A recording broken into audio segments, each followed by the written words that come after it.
Family, Seniors, and Health Committee to order. Secretary, please call the roll. Senator Carter. Here. Senator Nicola. Here. Senator Lewis. Senator Hudson. Here. Senator Nuremberg. Senator Bratton. Here. Thank you. Quorum being established, I move that we make a motion that we go to executive session. Can I get a second? Thank you. All those in favor say aye. Aye. Any opposed? Thank you. Okay, we're going to go to SJR8. Can I get a second? Second. All those in favor say aye. Aye. Any opposed? Thank you. Any discussion on this bill? Seeing none, Mr. Secretary, please call. Is this a sub? Oh, No, 8 has no sub, but you need to make a motion to do pass. okay. I make a motion that we do pass Senate Bill SJR8. Can I get a second? Second. Thank you. Now we will call roll. Mr. Secretary, when you're ready. Senator Nicola. Aye. Senator Lewis. No. Senator Nuremberg. No. Senator Hudson. Aye. Senator Bratton. Aye. Senator Carter. Aye. With your vote of 4-2, the bill is due pass. Okay. We are going to go, right? We just move to the next one? Oh, right. Bring the next one before the body. Perfect. Okay, with that, I make a motion that we go to bring to before the committee Senate SJR33. Can I get a second? Second. All those in favor say aye. Aye. Any opposed? All right, so any discussion on this bill? This is the SJR. It does have a substitute relating to ending in 13C. This is the one that was heard by Senator Schnelting the other day. You should have received a copy of the substitute a couple of days ago. Any discussion on the substitute? Can we just have a high level of what's in the substitute? So the substitute essentially is it has I think it basically has the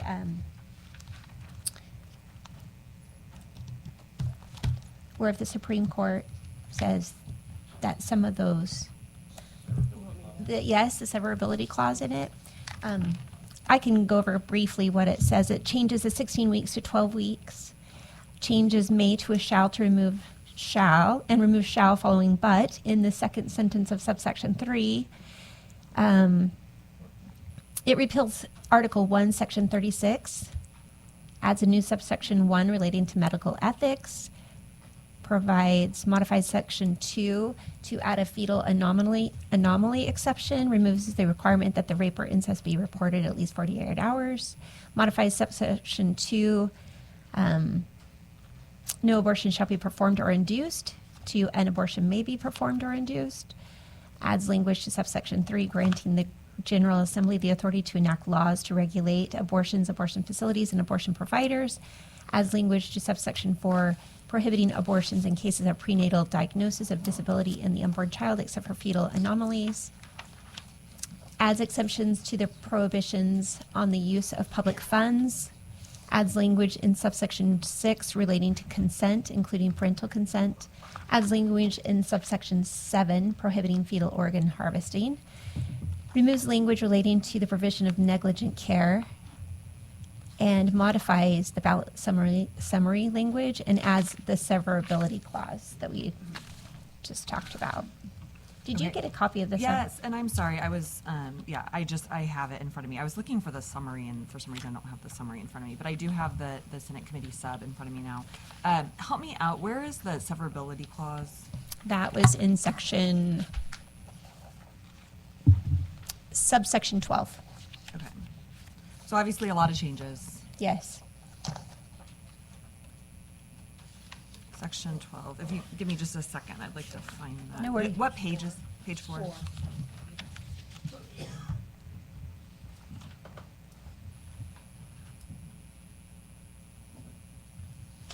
So all provisions of this section are severable if any provisions of this section is found by a court of competent jurisdiction to be unconstitutional or unconstitutionally enacted. Remaining of provisions shall be and remain valid. Okay. Thank you for going over that. Appreciate it. Yeah, no worries. Any other discussion on the substitute? All right, with that, I make a motion to adopt the substitute. Can I get a second? Second. All right, any further discussion on the adoption of the substitute? Seeing none, all those in favor for adopting the sudden substitute, vote, say aye. Aye. Any opposed? Thank you. With that, we will Now you make a motion to do pass. this Okay. committee substitute. make a motion to pass the Senate substitute. Do I have a second? Second. Any further discussion? Mr. Secretary, call the roll. Senator Bratton. Aye. Senator Lewis. No. Senator Hudson. Aye. Senator Nurnberg. No. Senator Nicola. Aye. Senator Carter. Aye. With your vote of 4 to 2, you have voted to pass on Senate Committee Substitute Senate Bill 8, or SJR8. 33, excuse me. All right, with that, we're going to go to SJR43. There is a sub ending in 2C. You should have received that substitute. This is the one that we talked about, Senator, on the floor yesterday. So let me know if you haven't received that. We can distribute that to you, but it simplifies. To bring that before the body. Okay. I'm going to make a motion to bring that before the body. Can I get a second? Any opposed? Thank you. With that, is there any discussion on the substitute? Madam Chairwoman, just a quick comment. I appreciate your recognition of I think probably that came after the committee and in the different testimony. I am going to be a no today. I look forward to continuing the conversation. I'm hoping we tighten this language a little bit so for all the purposes that we talked about. I have some concerns about putting this before the General Assembly, just understanding how difficult it is sometimes, and quite frankly, unintended consequences are introduced during that process that I'm hoping we can mitigate. So just wanted to make that comment. I do appreciate your effort to, I think, understanding that we are trying to help, not hurt people, first of all. But again, I'm not quite sure how that process would play out before the General Assembly. So with that, I'm going to be a no today. But as I said, I look forward to continuing the conversation. Thank you. No, I think it's an important discussion to continue to have. We need to show people that we are investing in them and need them in our communities and to be involved, and that the taxpayers in Missouri are investing in them as also, and just like to see them doing some kind of activity that helps benefit them in their life. So thank you. We'll continue to have that discussion. Any other discussion? Thank you, Madam Chairman. I am a yes for today, but I do look forward to some more discussion and working out any details that we might need to do once it comes to the floor. So thank you. Yeah, thanks. Any further discussion?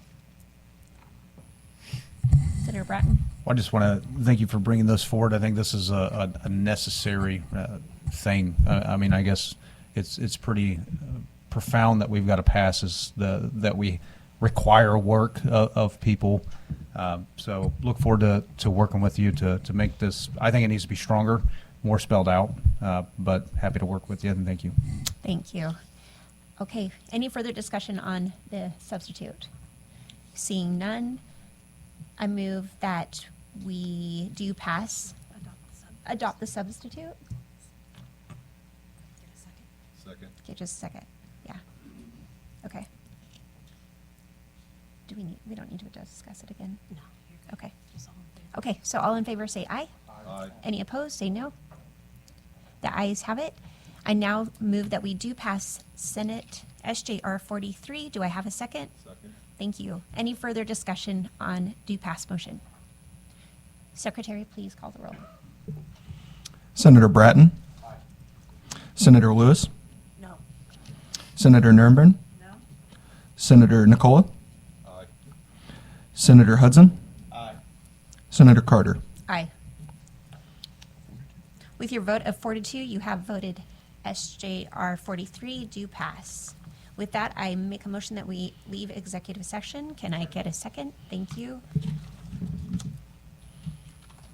now we will go to our next bills, being, who would we have first?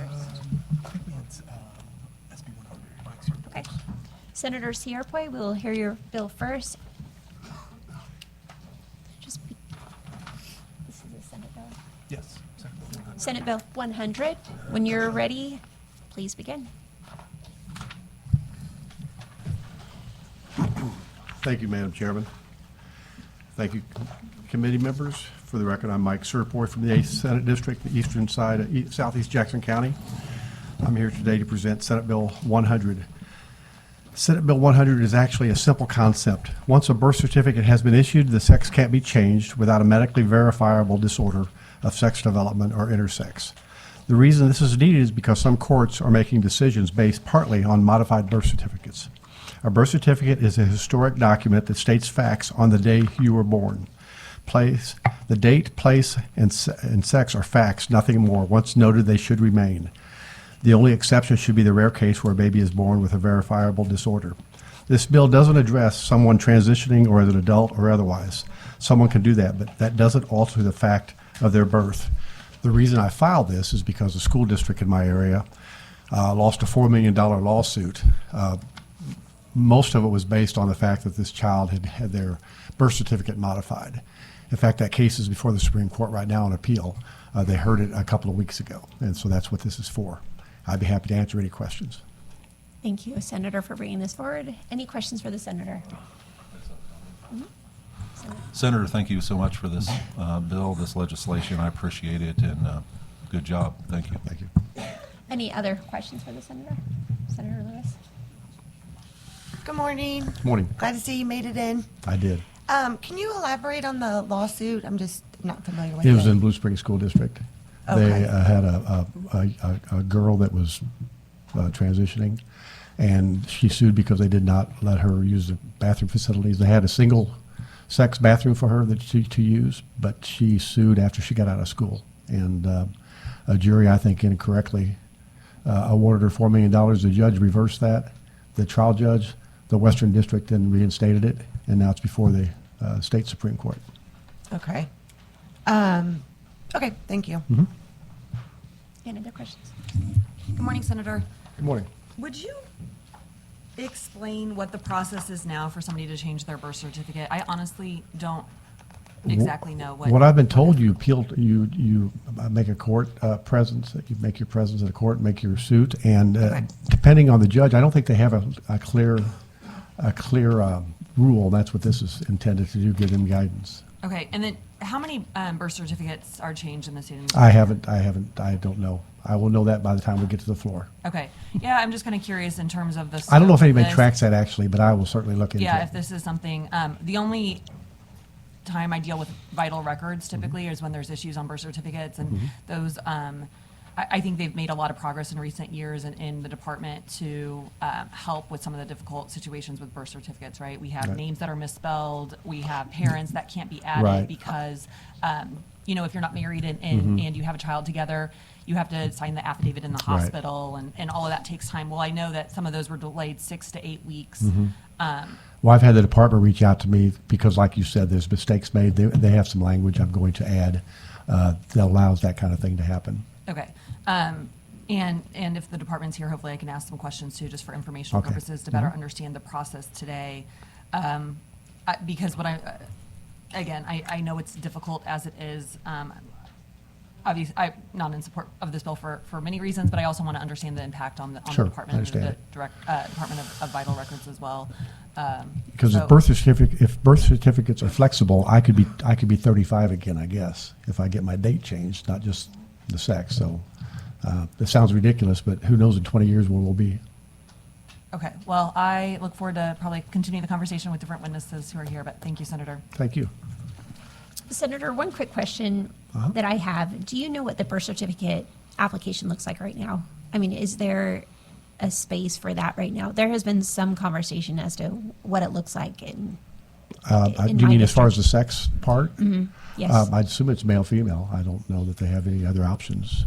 But this is after the fact. This girl was in her early No, teenage years. Yeah, I understand that. There just has been some questions that it's been one or two questions that people have come to me and asked, and so maybe we'll seek clarification on that here in a minute. Any other questions for the senator? Yes, Senator Bratton. Well, I think this, I appreciate your bill. I think this, is more so a scientific document, more than it is, a feeling or one or desire to change, to reflect.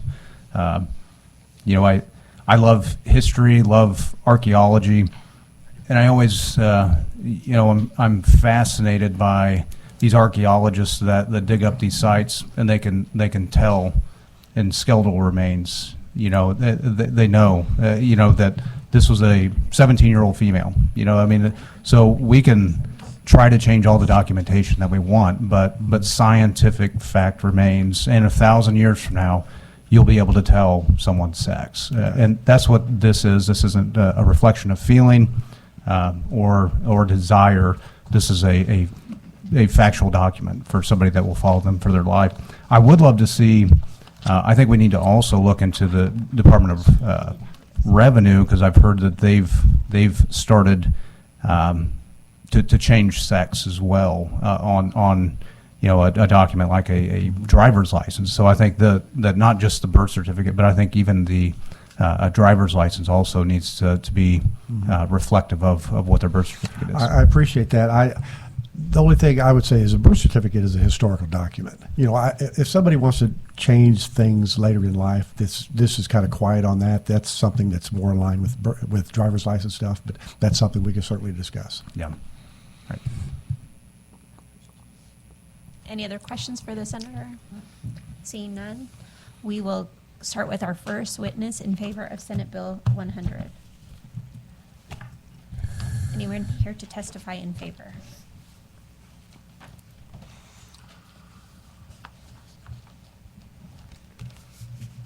I'm going to sit over here, okay?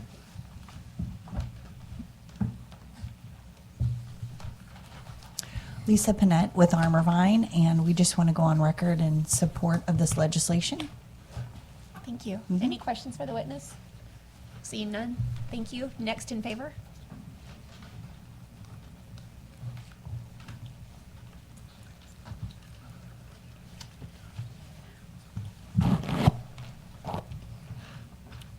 Good morning. My name is Timothy Faber, and I'm here to speak in favor of Senate Bill 100. It is a very common sense piece of legislation that should be passed. Sometimes I hear people use the term sex assigned at birth, but that's a total misrepresentation of the facts. A person is not assigned their sex at birth. That is determined at the moment of conception when an individual's unique DNA is formed. They either have XY or XX chromosomes, which determine whether they are male or female. What happens at birth is simply reporting an observation of fact. Yes, there are rare anomalies, and this bill allows for that. But for the vast majority of people, their sex is an immutable part of who they are. Archaeologists, as Senator Bratton has mentioned, can tell by DNA samples if a person is male or female. Law enforcement investigating a death of an individual can get a blood sample from a crime scene and know if the suspect is male or female. Allowing someone to change their birth certificate to reflect a different sex does not mean that they are, in fact, of a different sex. And what about other items on our birth certificate? Can I change the date of my birth? There are days when I honestly and sincerely feel older than my birth certificate reflects. Can I change the place of my birth? Perhaps an immigrant would want to. Can I change my parents? Perhaps, but only with a court order and based on solid factual evidence like, oh yeah, that DNA thing again. A birth certificate is a statement of fact. It is not a statement of individuality. It is not a statement of ideology. It is not a reflection of one's self-expression. It is a statement of fact. And the fact is a person cannot change their sex. They are either XX or XY. So take a stand on science, take a stand on the truth, and vote yes on this bill. Thank you. Thank you. Any questions for the witness? Seeing none, thank you for your testimony. Next in favor?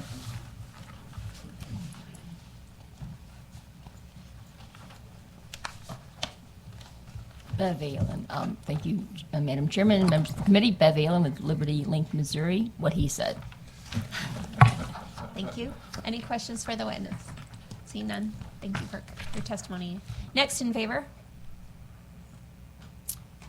Gone. All right. We'll now hear testimony for those in opposition. First, in opposition.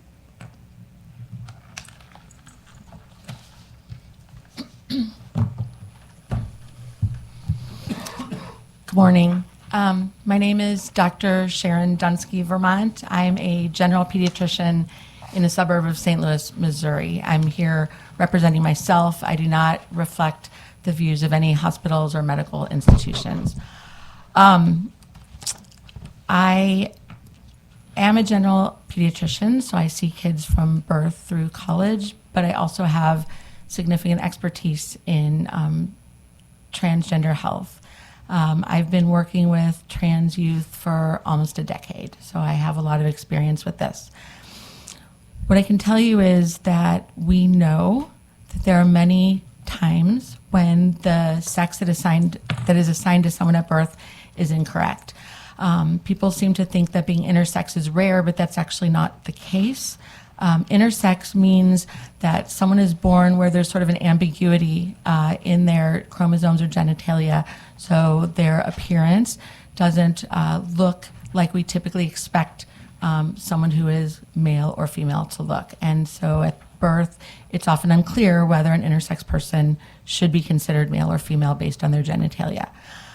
It is not rare. Estimates are that there's approximately 1.7% of the population that is intersex, which equates to about 106,000 Missourians. So this is actually way more common than people think.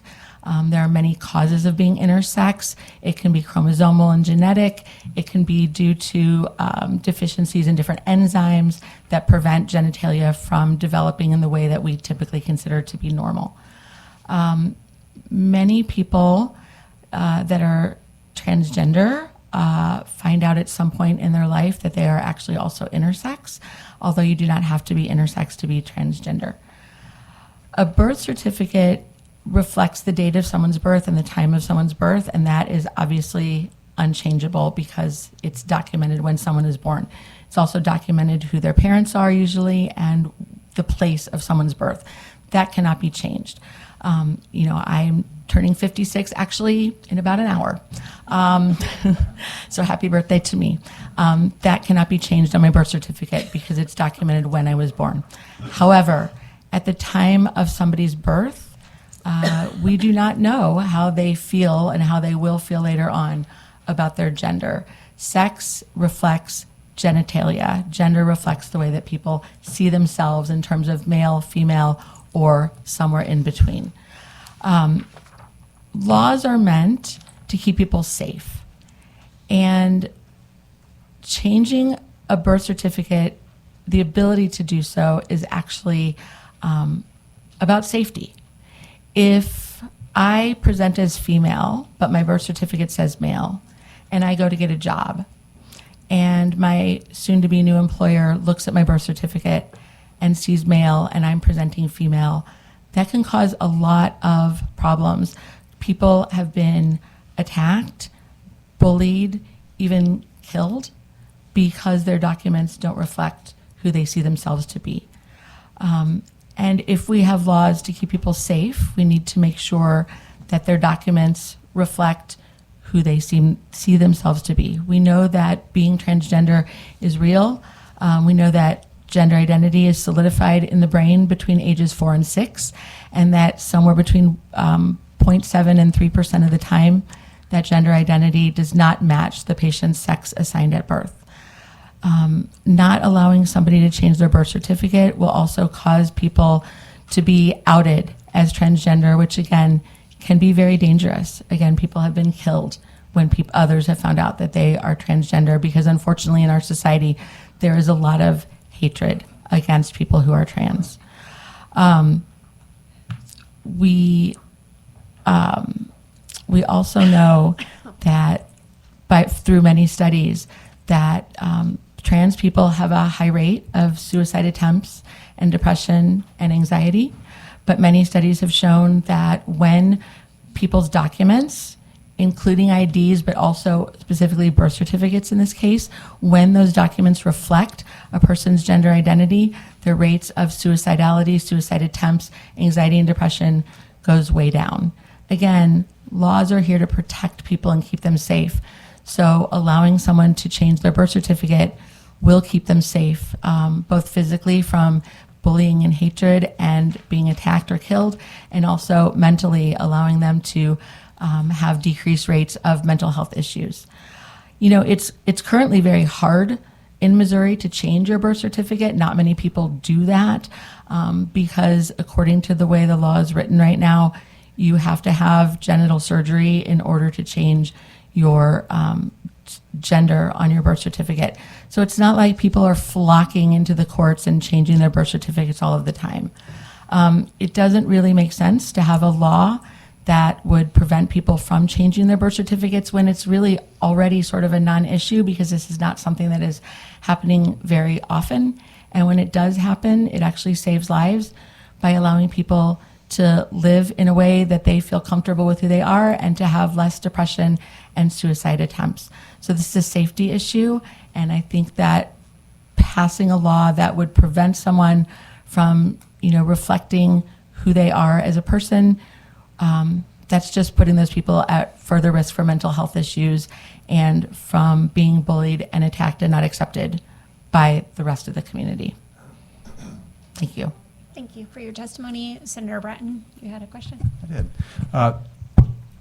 Are you one of the doctors at the transgender clinic in WashU? There is currently not a transgender clinic at Washington Were you? University. I did work at the Transgender Center at WashU for 4 years, yes. Okay. So we had a whistleblower, Jamie Reed, that came forward and gave some pretty profound testimony of what was going on there. I guess there was a transition that occurred. I guess what sex or I guess gender is a communist attack helicopter? Because that was one of the things that she said, that a child was able to transition by saying that they felt like they were a communist attack helicopter, and that's how they identified.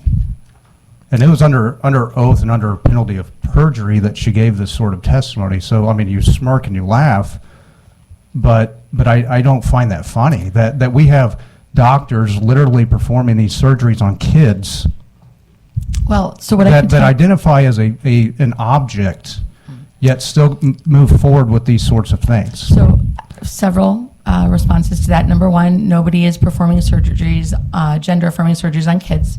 You have to be at least 18, so that is false. But puberty blockers and those sorts of things that are detrimental to health So permanently. that is a completely different bill and a completely different topic.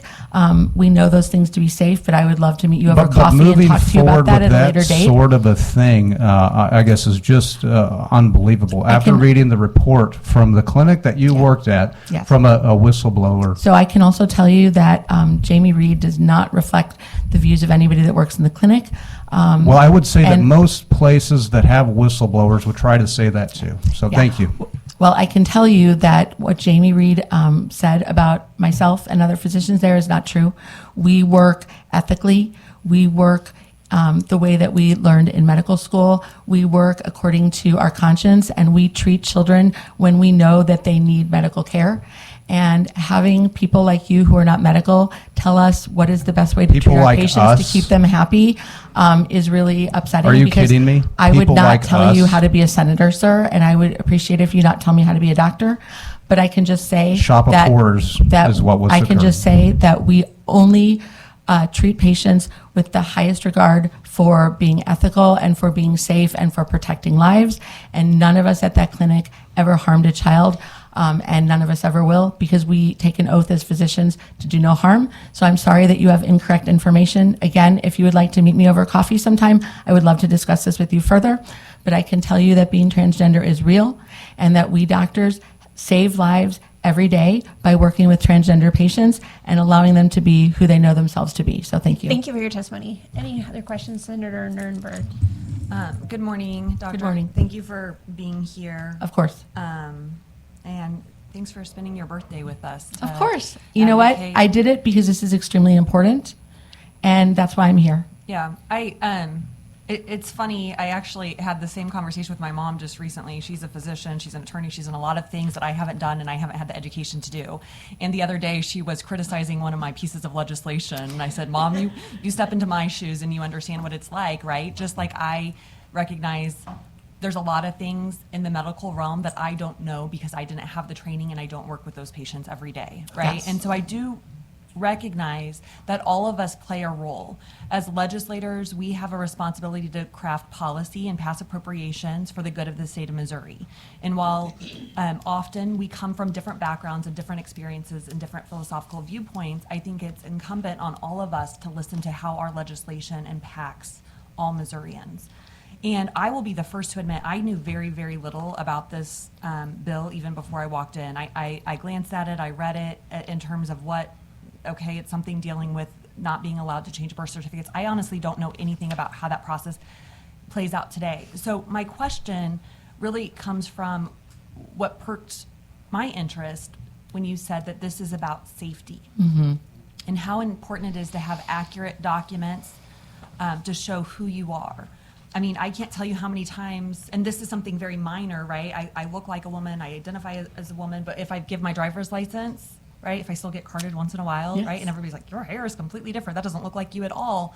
I Right. can't imagine if on my driver's license I appeared as a man and now present as a woman, how difficult that would be in terms of the safety aspect. Safety to be able to secure everything from medical care to housing to a job. And how this could really leave some of our most vulnerable Missourians behind. And then even that you said today that in order to change your birth certificate today, it's a very cumbersome process. You have to go before the court. And I honestly didn't realize all of that and have surgery, which many trans individuals choose not to do for a myriad of reasons. That's correct.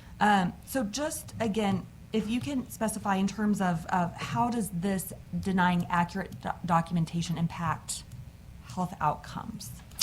That's a great question. So, transgender people often are treated very disrespectfully by the medical community because many physicians who don't work with trans individuals don't really understand what it means to be transgender.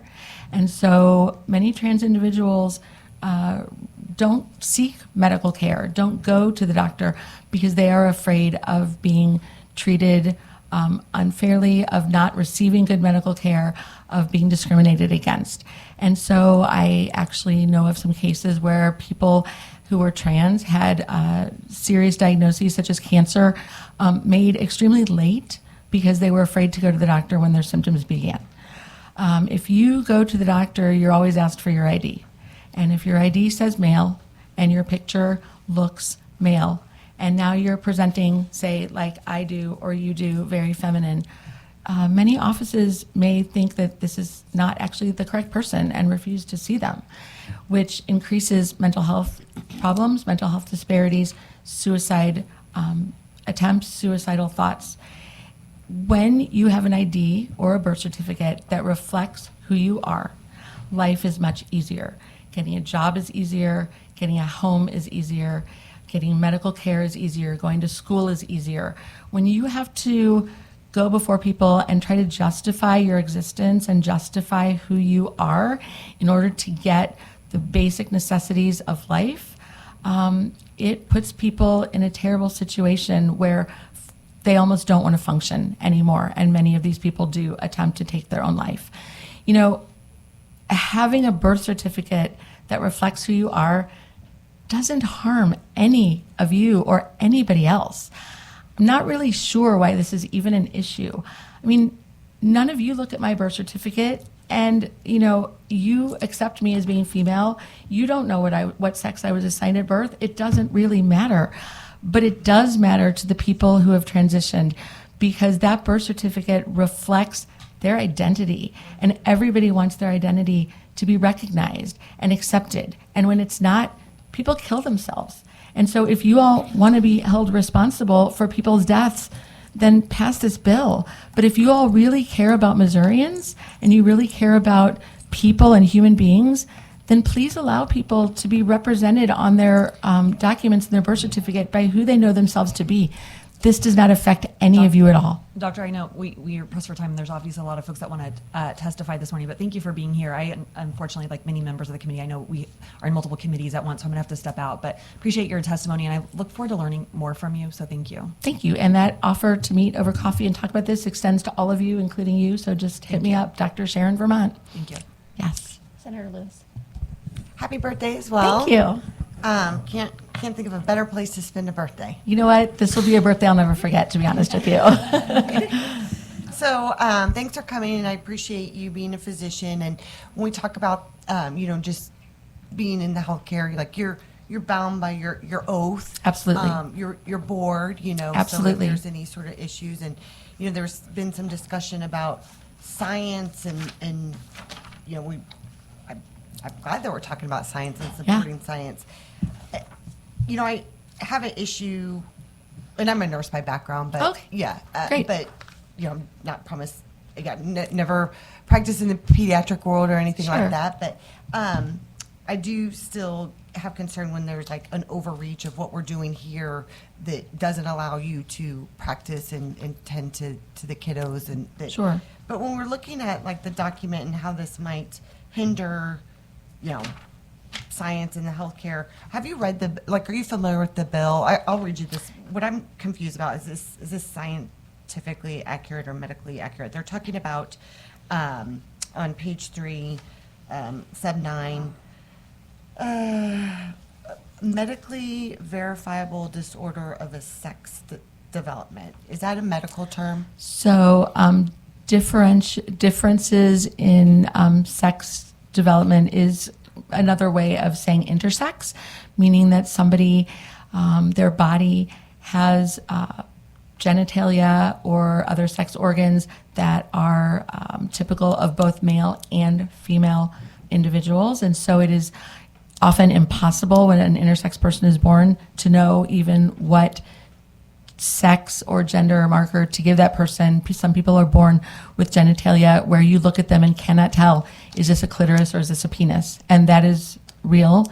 That is medically correct. Okay. Yes. And does that include like the other examples you gave with like XXY chromosomes? Is that all inclusive of just, I just want to make sure that. So yeah, there are people who have XXY, or 3 X's or just 1 X, or there's a whole variety of differences that can occur genetically when a fetus is formed in utero, and so not everybody biologically has the typical XX or XY chromosomes, which means that sex and gender, while chromosomes definitely play a huge role in them, doesn't always determine what somebody's sex or gender is.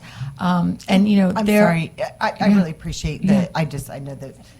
Yeah, we're running out of time. May I just say one thing? Just really quick, there is a syndrome called where people have XY chromosomes, but their cells do not respond to testosterone.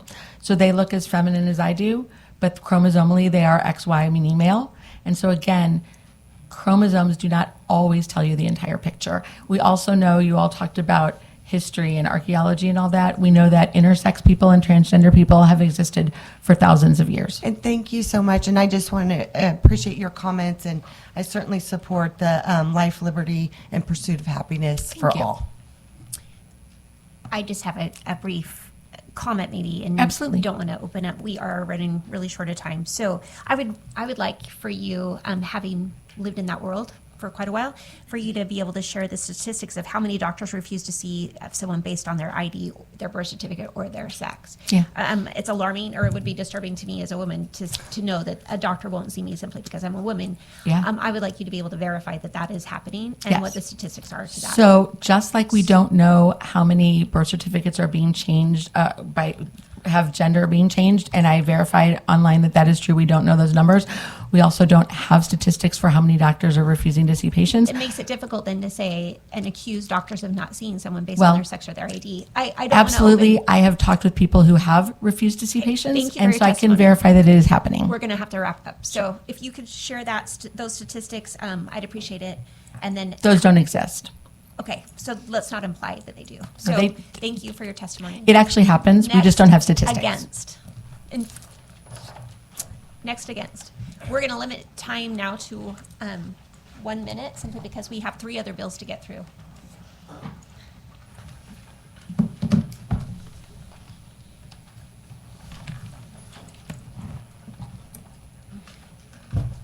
Good morning.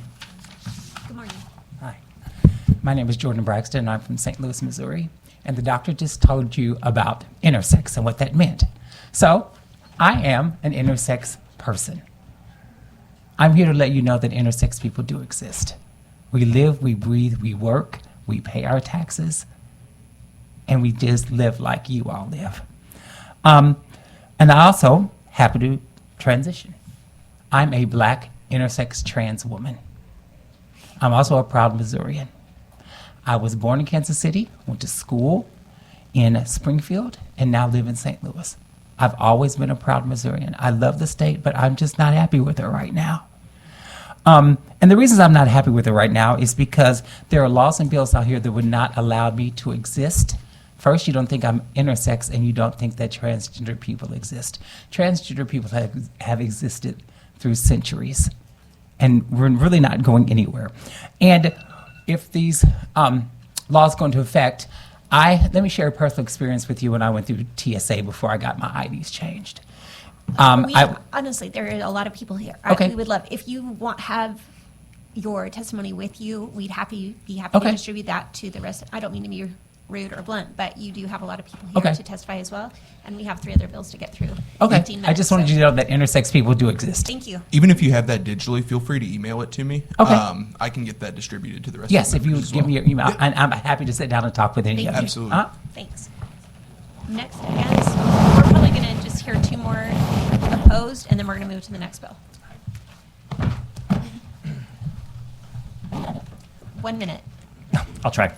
Good morning. My name is Keith Rose. I'm speaking on behalf of the Center for Growing Justice. We're a nonprofit organization based in St. Louis. And I'm speaking against SB100.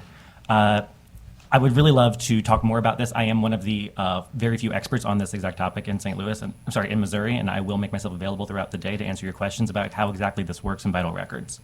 But important things to know are, 1, this statute has not been changed since the year 1984. It was put in place by your predecessors, not during some culture war, but in the middle of the Reagan Revolution. And the reason they did it is because it's common sense that people's birth records should reflect their lived reality. I know we heard testimony earlier that your birth record is a statement of what happened on the day you were born, and that is true. But a birth certificate is a living document.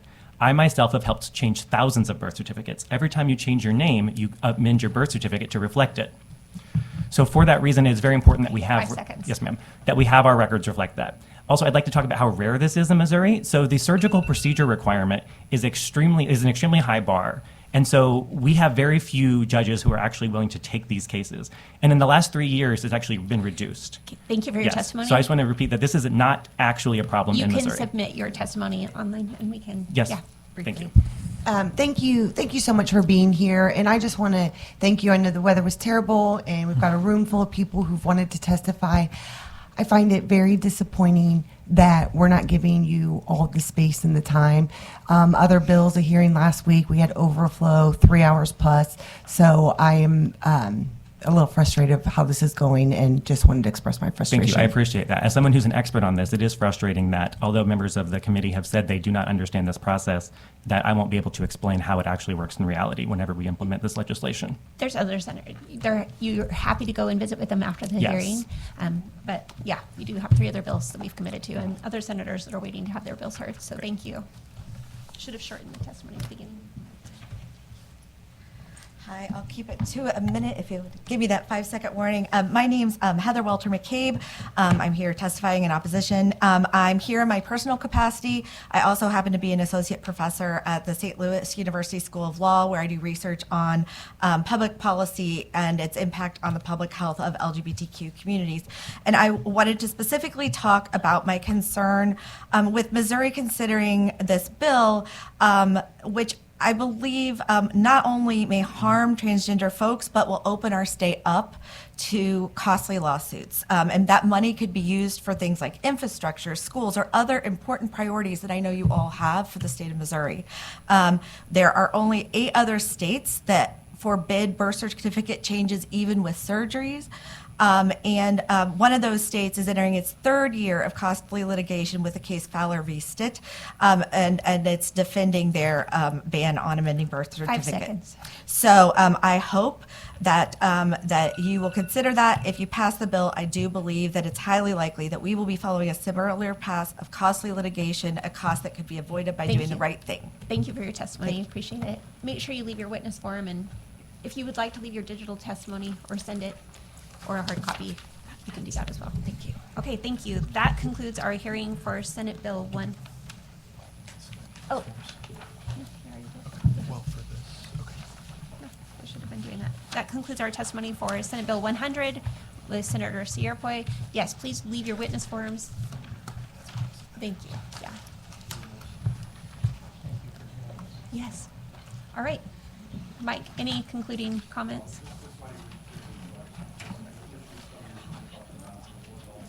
Okay, thank you. All right, thank you.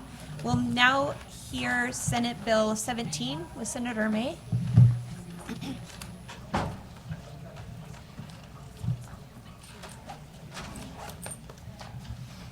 Sorry. Oh, you're fine. You want to get up first? Okay, thank you. Absolutely.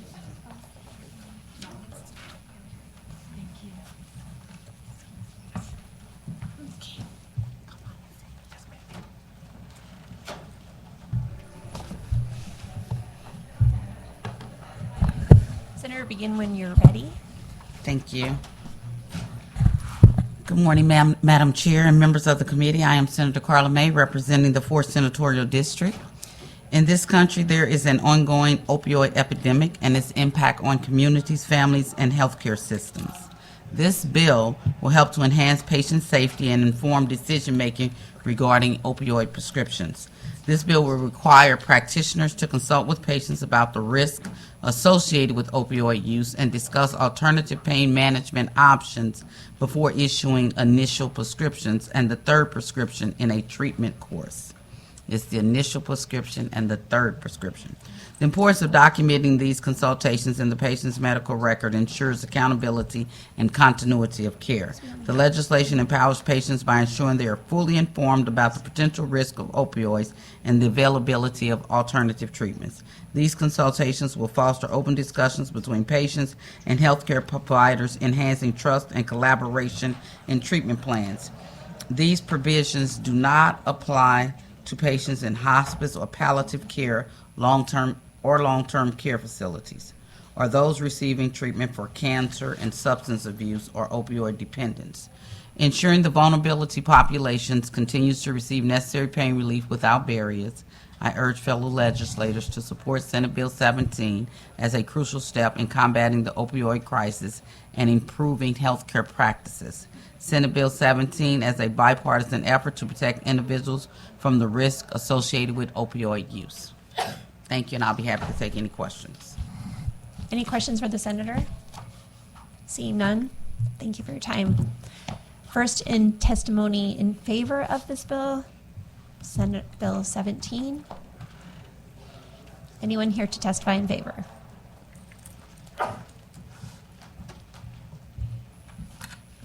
If you could just be brief. Yes. Sorry. Ethan Thampy, registered lobbyist for Charmin Pharmaceuticals out of Kansas City. We are working to bring some of these alternative clinically validated therapies to market. We're in support of this bill. Thank you. Thank you.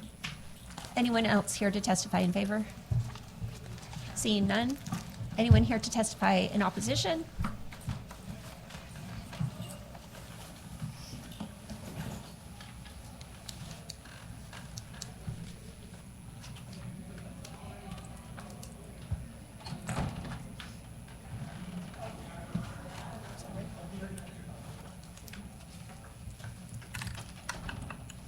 Begin when you're ready. If you could be brief. Yes. My name's Mary Kramer. I'm a chronic pain patient. I work, I've been for 25 years at my same job. About 10 years ago, I developed a condition, and I've had 3 brain surgeries and 2 spine surgeries. And I'm here today on opioids. I also have a child in med school, and I'm going to tell you right now, we cannot put any more red tape on the prescribing of opioids. And while there may be an opioid epidemic, there really needs to be more focus on the illicit part of it and the poisoning with the fentanyl. I want to give you a statistic that the DEA started cutting the production of opioid pain medication in 2015. And since that time, there's been a 70% cut. And right now, there aren't many doctors that are prescribing it for chronic pain. And so I have seen many of my friends that have been cut from the medication that once were able to work are now bedbound. And I'm honestly concerned for that for myself because I do love working. It gives me purpose. And so I also spend my spare time researching these bills, and I also want my child and also my doctors to have the ability to cut through some of the red tape. And there's already a lot of regulations out there. The doctors are already doing this right now. I mean, you would not believe the hoops that you have to jump through to receive medication on a regular basis. So there's also a shortage of medicine at the hospitals, even treating pain after surgery. So there's no other alternative to opioid pain medication at this time. So if you have any questions, let me know. Thank you. Any questions for the witness? Seeing none, thank you for coming and thank you for testifying. Anyone here to testify in opposition? Anyone else? Gone. Informational purposes? All right, seeing none, that concludes our hearing for Senate Bill 17. We will move to Senate Bill. Do you have any closing comments, Senator? Okay, thank you. Senate Bill 90 with Senator Weber. Just begin when you're ready.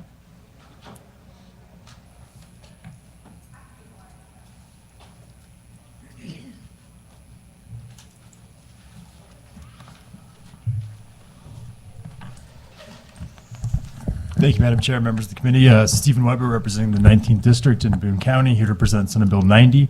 Appreciate y'all's time. So in 2004, I deployed with Kilo Company, 3rd Battalion, 24th Marines to the Sunni Triangle. I was there in Iraq at Abu Ghraib prison when the insurrection really kicked off in April of 2004. I went back to Iraq with Charlie Company, 1st Battalion, 24th Marines in 2006, 2007. Earlier that summer, Osama bin Laden had put out a statement calling on for insurgents to go to the city of Fallujah. And so the next 7 months, my battalion held the city of Fallujah at pretty significant cost to ourselves. I came back in 2008. I was elected to the Missouri House. And in 2012, the summer of 2012, I went to the VA and I was a wreck, physically, emotionally, mentally. And I was very, very fortunate to receive a lot of care, still ongoing through the VA. I did pretty much every type of treatment, cognitive processing therapy, immersion therapy, lots of different things. And as a result of a lot of that therapy and that help in the VA, my life's significantly better. I've, not gonna say I've solved all the issues that were created in Iraq, but I've definitely made some progress.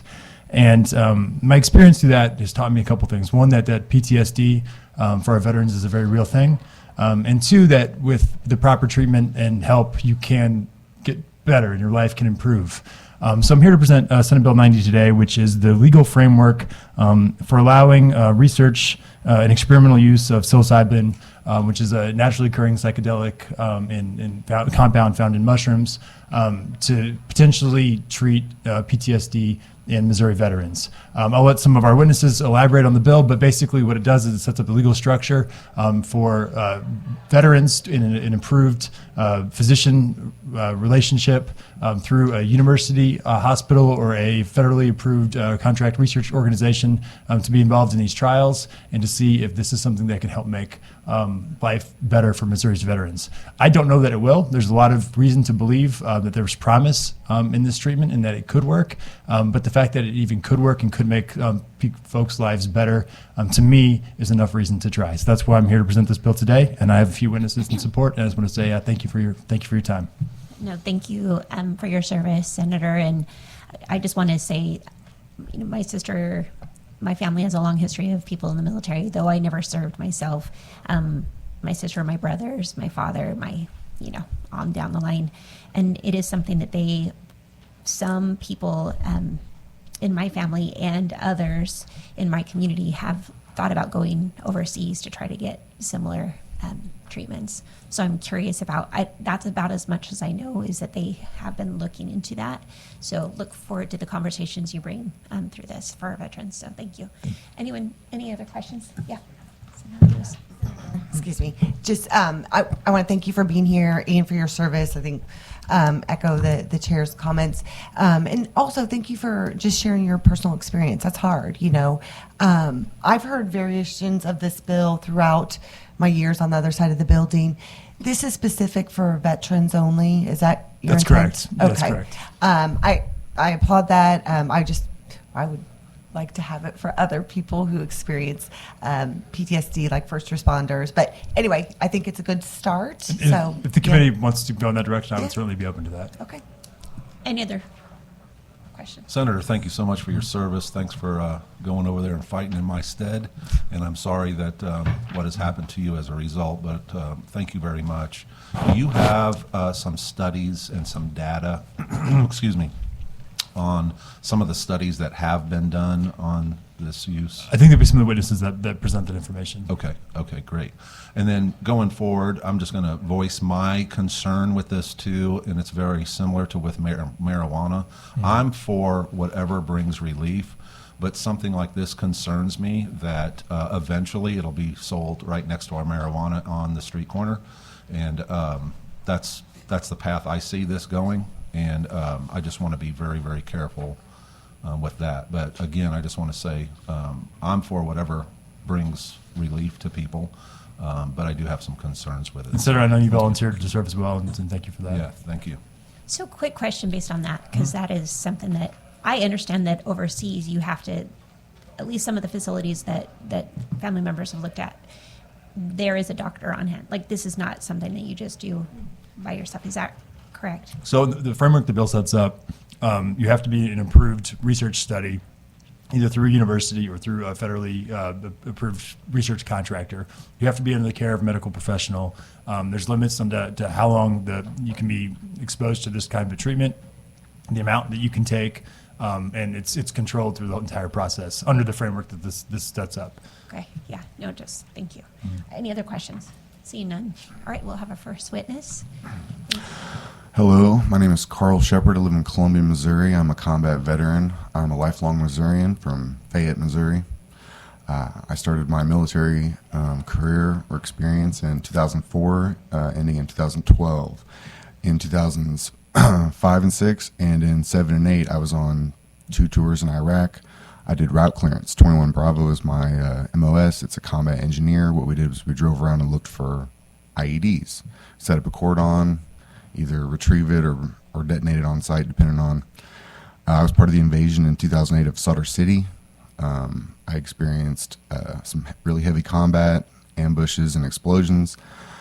After which, I went to Mizzou for a little while, and I kind of started cashing some of those checks from the tour, and I thought, everybody thinks like I'm going to be able to handle this, and it was just a lot, and I was looking for all my options and stuff, and instead of going down the route of the VA and prescription drugs and the painkillers and the shots in the back and all the stuff that I had heard so many negative stories from a lot of my other peers, I took it upon myself to basically treat myself with the best, dosages and stuff that I could find from studies that were happening overseas.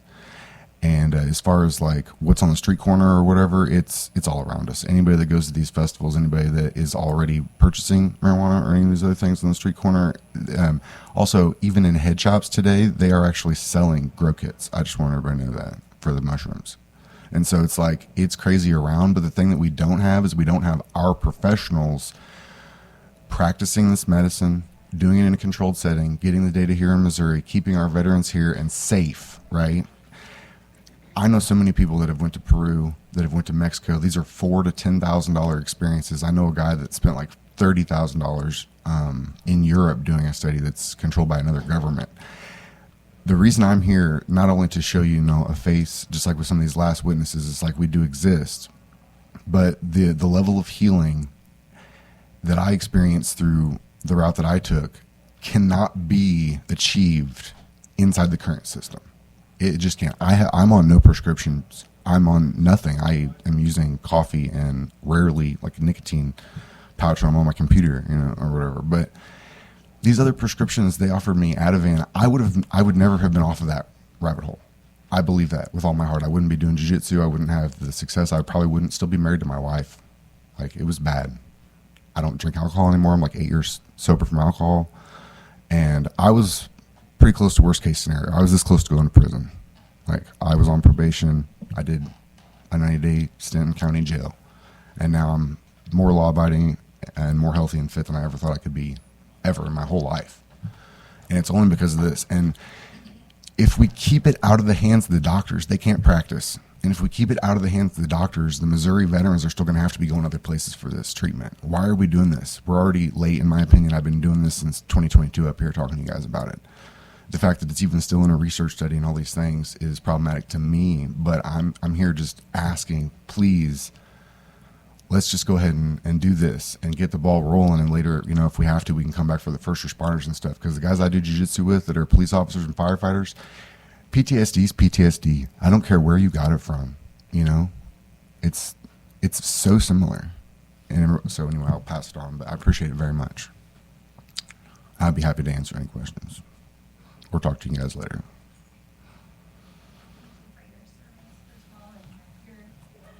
Your story is similar to a lot of other stories that I've heard. Suicide rates in our veterans is through the roof, and anything, like I said, this hits home for me, though I was never in service. I've seen the impact of the service in my family and extended family and community members, so thank you. Go ahead and make sure you leave, excuse me, make sure you leave your witness form, and then any other questions for this witness? Yeah. First, I want to thank you for your service, all that you've been through. Did you say in your testimony that magic mushrooms are being legally sold in head shops now, currently in the state of Missouri? You can get a grow kit, and you can get the genetics. Oh, you can grow them. Okay. I misunderstood. I wanted to make sure that's so similar. Yeah. It's no, I got it. Thank you. Parents who are listening, do not, no, let your children, no, just kidding. I don't consider that a good thing, you guys. No, I don't. I think we're all I'm on not the here same trying to page. put it on the street. I think we need it behind the Right. pharmacy with the doctors and the data and all in the good way. And that's not how I've started this process. I thought we needed it on the street at first, but through understanding the process and understanding the problem that we have with these people, they can't do it on their own. I'm incredibly, incredibly lucky. It's not going to work unless we do it this way. Thank you. We want to give everybody an opportunity. I know this has just been a jam-packed, but thank you so much for your service and for your testimony. Next, in favor? We're going to have to just be really brief. We've got a committee that was supposed to meet in here 5 minutes ago, so. Hello. My name is Verity Tatum. I am here in support of this bill as well. I'll have to update my witness form, of course. But I served in 2005 also, was also a combat engineer, so hi.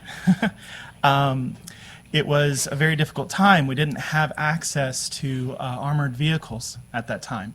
We were driving around in soft-top Humvees trying to look for IEDs, landmines, and any type of explosive device that they might throw on the roadway to mess with us. My favorite one, of course, was the one where they took like the spaghetti wire, do you remember that?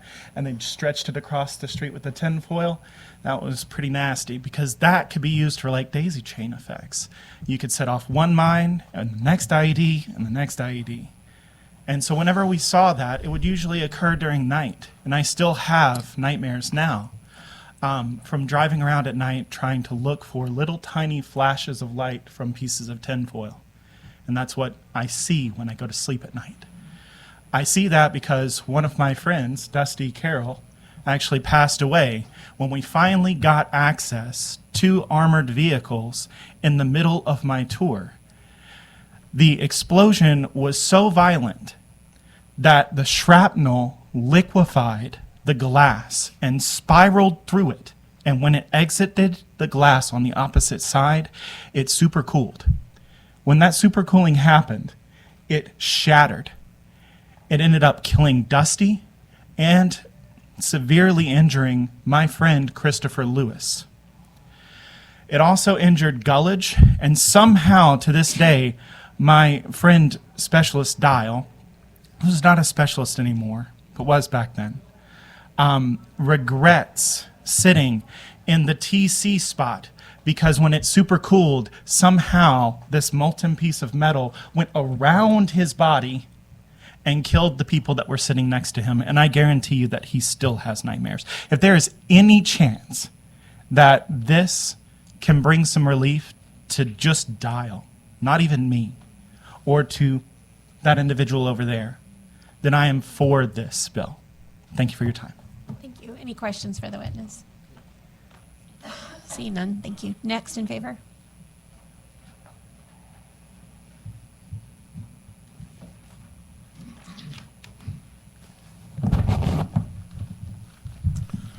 Good morning. My name's William Wisner. I am the Executive Director of the Grunt-Style Foundation. And with me today is my partner and Chairman of our Board of Directors, one of the co-owners of Grunt-Style, Tim Jensen. And we are very much in favor of this bill. Our foundation works heavily in this issue of suicide prevention. And we know that 156,000 veterans have taken their own lives since 9/11. And we know, more importantly, that the status quo, what we have access to now through the VA, is part of the problem. We have 68% of all service members, prior service members, veterans, that are in the VHA system are on these psychotropic medications. And one of the major side effects of these psychotropic medications is suicidal ideation. So we are taking people that are already experiencing suicidal ideation and giving them pills that increase their suicidal ideation. And that is a standard of care that we have. Grunt-Style Foundation works in this area of psychedelic-assisted therapy. We are involved in taking veterans to South America. We've put through over 100 people at this point with incredible results. And this spans the gambit from access to what I would consider to be lower-end modalities like psilocybin all the way up through bigger guns like ayahuasca and ibogaine. We recently just came last night. We got in about 4 o'clock this morning from D.C. where we were testifying before the joint HVAC and SVAC committees in Washington, D.C. with our partner, the VFW, which we're both also members of and also representing here today. They are in favor. The major VSOs, DAV, Wounded Warrior Project, American Legion, are all have passed resolutions to aggressively advocate for these alternative healing modalities. So I would like to turn it over to my boss in consideration of time. Thank you, everybody, for the moment to speak. My name is Tim Jensen. I'm the Chief Brand Officer at Grunt-Style, co-owner, as well as the President of the Grunt-Style Foundation. I will share a personal anecdote of this medicine and the power of what it can bring to the individual. My wife, after the loss of her father, was suicidal, and I have nearly lost her to where she was locking herself in her closet and crying incessantly at the loss of her father. I have a 7-year-old son, I have a 16-year-old daughter, and I have a 21-year-old son as well. That's in the United States Navy. Serving today in spite of what has happened to his father and the experiences that I've had in my combat survival. But this medicine, as I applied it to my wife in a controlled setting with doctors, has saved her life. Has brought her back from the point of no return, and she's living a better life today. More engaged with my children, more engaged with me, and more engaged with her community. So as we think about the suicide that is happening within our country, the mental health that is happening within our country, not only within the veteran community, not only within the first responder community, but within our fellow countrymen, this medicine needs to be thought of because the current methods are not working. Applying SSRIs and polypharma psychotropics is not the way forward. We're seeing how is it affecting people left and right in our families. I'm sure everyone sitting on that panel up there has had some sort of exposure to it. There's a better way. And psilocybin is showing the efficacy of doing that. And I yield back. Thank you. Thank you for your service and your testimonies here. And thank you for making an effort to come today. Any questions for these witnesses? Seeing none, thank you again for your time. Next in favor?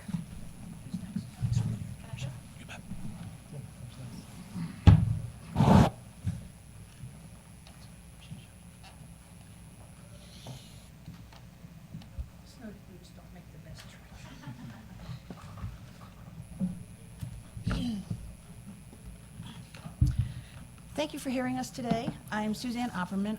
If you would just speak into the microphone so we could all hear. Thanks. I'm a psychiatric mental health nurse practitioner. I worked at the VA for 31 years. I'm also a veteran. The patients I took care of at the VA were primarily liver patients and requiring transplant, many of which could not qualify for getting a transplant because of their psychiatric mental health condition. 40% of the veterans that were given oral medications for all of this do not recover from their PTSD. They try multiple combinations of meds, as has been said before. There's a huge gap that we are not providing for our veterans in response for their service. We are lacking with supporting them. Now, somebody asked about the studies that have been done. There are multiple meta-analysis studies showing results of the psilocybin being effective. The bill shows that a maximum of dosage for a year, which is plenty, more than enough to be able to treat somebody. It's on the streets. I take care of patients now from the private sector, and it's very easy to get. Why can't we allow it to be given to the people who really need it instead of for just getting high? Questions? Any questions for this witness? I can provide meta-analysis studies to you if you would like to see them. The other thing is that the psilocybin actually changes the brain. When the medication is given, or when they do MRIs before they start to give the medication, and you can see certain parts of the brain light up when they're talking. As treatment goes along, the places in the brain that become stimulated change. And it changes the amygdala from being able to fire off all these emotions. That's the huge piece of this. Thank you. Any questions for the witness? Seeing none, thank you for your time and for your testimony. Next in favor?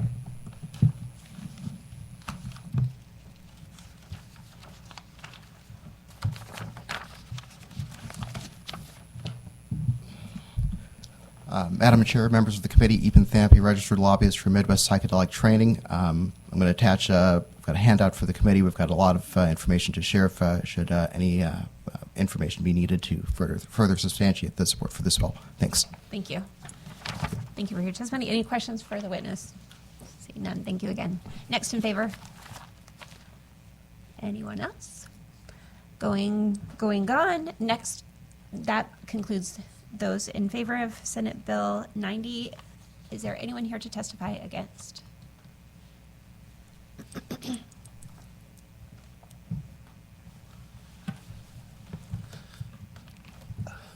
Good morning, Timothy Faber.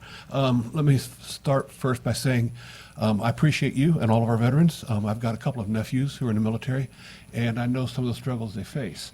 However, I oppose this bill mainly because it would propose to legalize something that is illegal on the federal level. Currently, the Drug Enforcement Administration lists psilocybin as a Schedule I controlled substance, and possessing it is illegal at the federal level in the United States. I've got more, but in the interest of time, I'll just leave it here. Thank you. Any questions for the witness? Seeing none, thank you. Anyone else here to testify against the bill? Anyone here to testify for informational purposes? Okay, seeing none, Senator. Thank you all for your time. I appreciate it. Thank you. All right. That concludes the Senate bill, or hearing for Senate Bill 90. We will begin with Senate Bill 178 with Representative Lewis.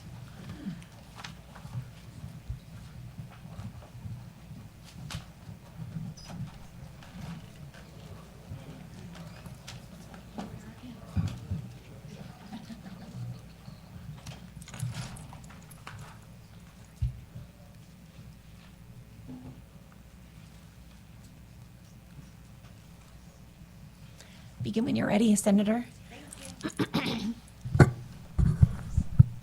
Thank you, Madam Chair, distinguished members of the committee. For the record, I'm Patty Lewis, State Senator for Senate District 7 in Kansas City. I know we're running short on time, so I will be brief. We've got a wide coalition of supporters to follow me, but just the bill before you is known as the Women's Health Bill. The history of this bill, over on the other side of the building, I was ranking chair on healthcare reform, and our chair, Representative Kent Hayden, wanted to put together a women's health package. And I worked alongside him and my fellow colleagues, Representative Peters and Representative Stinnett, to compile a comprehensive preventative women's health care bill. 4 out of 5 provisions in this bill had individual hearings, were vetted thoroughly.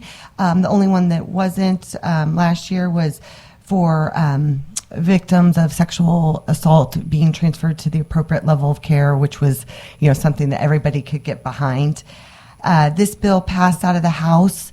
It passed out of emerging issues in the Senate here unanimously, but due to the makeup of the Senate, it was able to make it across the finish line. So over veto, when I was still a state rep, we met the Healthcare Reform Committee, and we wanted to pick up right where we left off versus recreating the will. So we had commitments to if successful, I was going to sponsor the bill. Thankfully, I am here. So before you is the Women's Health Bill. Representative Peters has a companion bill, 398. It just passed out of committee 16-0 yesterday. And the goal of this bill is we want healthy mommies and healthy babies.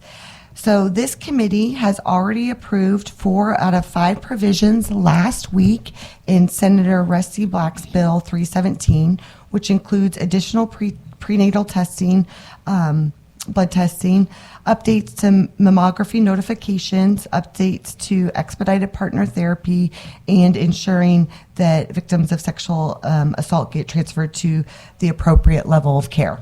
The only thing new to this committee is the option for annual supply on contraception. And what this does, it's just an option for a woman who already has a full year's prescription for contraception to obtain the supply at one time. It is important to note that Medicaid, MO HealthNet already has this option, and I believe it's important for all Missourians to have this option, including those who have private health insurance. There's no impact on the prescribing authority. There's no changes with requiring women to get their annual screenings and exams. That all remains the same. This is a bipartisan bill.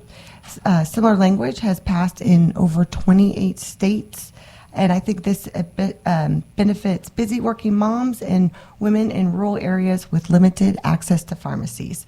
So as I mentioned, we've got a broad coalition of supporters to testify, but with that, I'm happy to take any questions. Thank you. Any questions for the senator? Okay, Senator. Good morning, Senator. I have a lot of questions, and I have a lot of problems with this bill, and there's too many to go into all of them at this setting, so I can have some discussions with you later. But I do want to make some comments, and then I have some questions.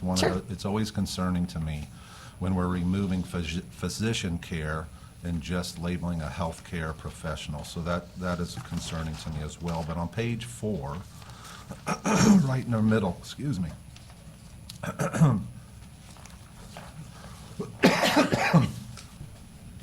Line 15 through just the first part of 20 is going to be taken out, and then it's replaced with line 20 and 24.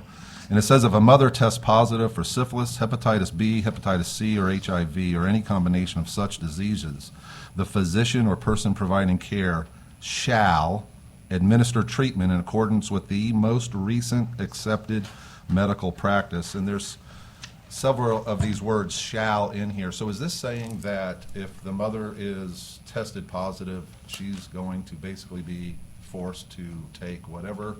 So what does that mean? If you can No, explain it that just, to me. it's that they will offer that. I mean, the patient can accept, the treatment or not. And the importance of this, and let me just, you supported this in Rusty Black's bill, but what this does is the main issue is with congenital syphilis. So we want to treat syphilis with a pregnant mom as early, detect and treat as early as possible because of the impact it has on babies with stillborns, low birth weight. We want to nip this in the bud. And then back to your previous comment about having a physician always in the care. And I think that we'll have some physician groups talk to that. And I think that, and I do appreciate that because I want the opportunity to clear it up. This does not change any scope of practice. So for these STIs, the treatment is oral antibiotics in most cases. And this specifically says for those who have prescribing authority today, page 2, line 16. So physicians, nurse practitioners, assistant physicians have the prescribing authority for antibiotics today. It's cleaned up language. The original bill for EPT, this provision was, it's law today. It was sponsored in 2010 by a Republican, and we're just updating it because healthcare is fluid. There's only two specific infections that are in the letter of the law, and we want to be able to give our healthcare providers the tool to treat patients as healthcare evolves. Yeah, I appreciate that you want to take care of the syphilis or hepatitis B, C, whatever it is. My concern is that the woman, the mother, and the baby not be forced to take any kind of a vaccine, medication. Oh, yeah, absolutely. Well, the way it's worded sounds like they shall administer it, so it sounds like they're going to get it. Okay. And then it also says the most recent accepted medical practice, which that's evolving all of the time. So one we have right now is mRNA. So that's a recent one, but who knows what's coming and what's being developed. So I've got serious concerns with that we would force a woman and the baby to take anything that they choose not to. They need to and have that's not the intent. So happy to talk Yeah. with you, and maybe some folks behind me can clarify. Yeah, absolutely. That'd be great. So I have several other things. I don't want to hog the entire time, and we can talk about some of these things too, because there's some other changes here and things taken out and added in that I have some questions about. But for sake of time, we can do that at a later time. So thank you very much. I appreciate it. Yep, thank you. Any other questions, Senator? Senator, I really appreciate your work on this. I know the House sponsor is here as well, and I can say that there's been times, very few times in my, I guess, starting the 5th year of the General Assembly, same as you, that we've been able to have pieces of legislation that are truly bipartisan and bicameral in nature, and this is the work of a lot of folks over a lot of years. And so one of the things that I hope we can do here as we move forward with this legislation is just ensure that everybody continues to be comfortable with the language that has been worked out over periods of time. I think especially having that understanding of who the provider is important. So thanks for delineating that it is very clear that this is an expansion of scope of practice, there's already folks who are already administering. As you know, my husband's a nurse practitioner, works in one of our FQHCs, and he has a lot of patients with Hep B, Hep C, HIV patients that, he works to make sure that they stay healthy and that they have their prescriptions on time, all those type of things. But one of the things especially is we are faced, and hopefully somebody can speak to this, but the syphilis outbreak across the state is incredibly concerning. And so concerning that to think that we could have babies here dying of something that's very treatable, especially if they're able to catch that early in mom, and make sure that they don't have lifelong health effects or even worse case scenarios die from this. So again, appreciate the conversations. I appreciate the honestly, the Senator Nicola bringing these up from the start so that we can continue these conversations. And if there are things, I always appreciate knowing them early on so that we can work on them moving forward. Because as I said, this is, I think, one of those rare attempts just to do something that's good, that's not intended at all to be anything controversial. And so we want to make sure that we continue to have everybody on board on it. Thank you, Senator. So I think just in this, hour and a half that we've been here, we've heard some things that we probably can't agree on. And I think it is really worth noting that this does have bipartisan support. Several of the provisions were sponsored both by Republicans and Democrats in both chambers. They were vetted, and it doesn't mean that I'm not going to answer your questions, but I think that we know how things work around here, and we were committed to pick up where we left off versus starting from square one. And I'm so glad to see my partner in crime behind me, who got a unanimous vote out of committee, which I think that's pretty telling of itself. So thank you for the comments. I'll just say one last thing. I've been here 8 weeks, and I have found myself disagreeing with many Republicans, so doesn't matter. The other thing is, when we open up a piece of because there's some things in here that's already law, and that doesn't matter to me either, that it's already law, because there's some bad laws out there. And when we open up legislation like this, and we have our eyes on them, we ought to fix some things while we're there. And not just say, well, it's already law. Just a couple comments. Thank you. Any other questions for the Senator? Seeing none, we will move to testify to witnesses in favor of Senate Bill 178. Begin when you're ready.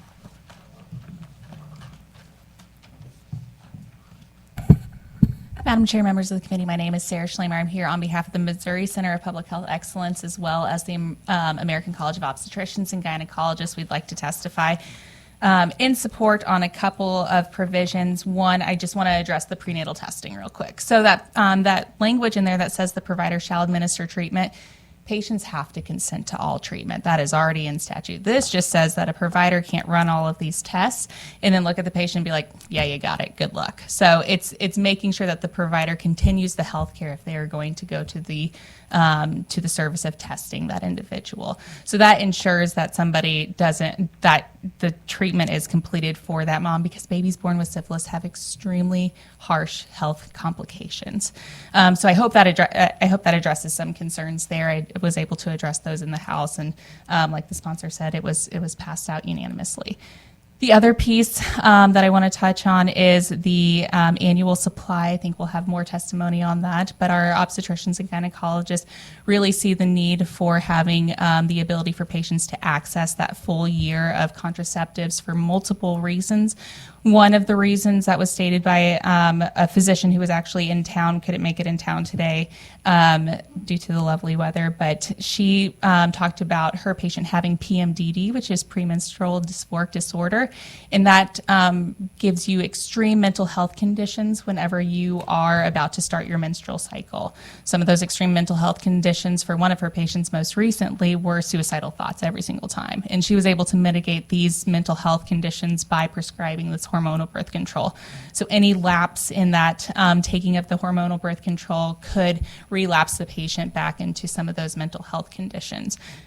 Sometimes our patients are pushed by some of their coverage providers to do mail-only prescriptions.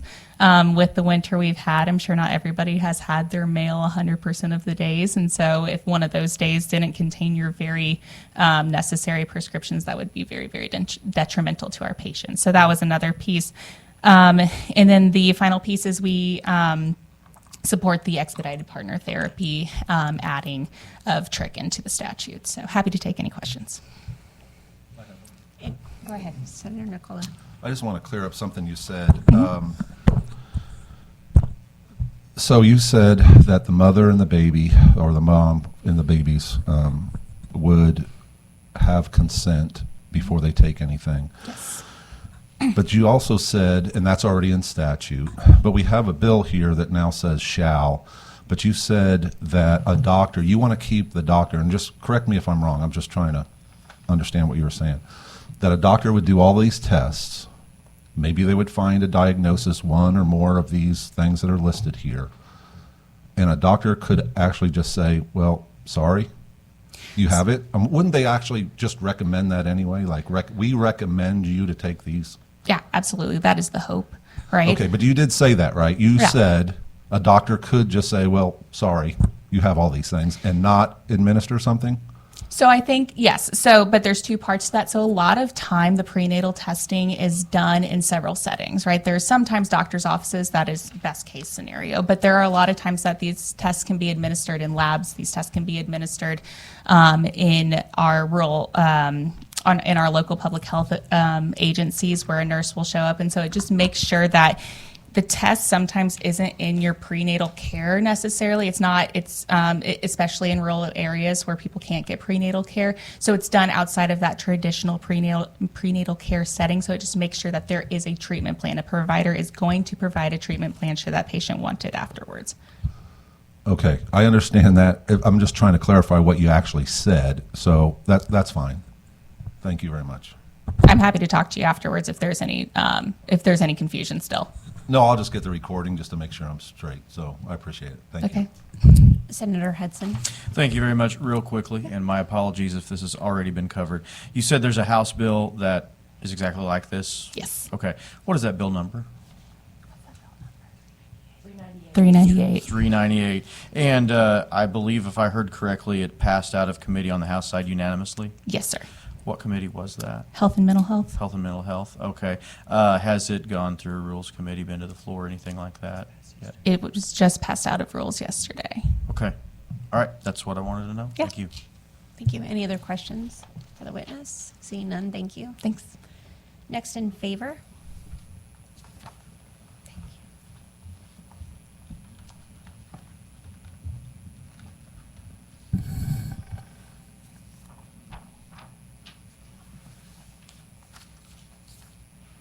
Thank you, Madam Chair, members of the committee. Mandy Hagseth, Director of Policy with Missouri Family Health Council. Thank you, Madam Chair, for hearing this bill. Thank you to Senator Lewis for your leadership on this bill, as well as Representative Peters. And I also want to acknowledge Representative Stinnett and Senators Gannon and McCreary, who also carried parts of this bill last year and continue being a champion for it today. For over 40 years, our agency has administered the Title X Federal Family Planning Program for the state of Missouri, which is a family planning program founded in 1970 under the Nixon administration.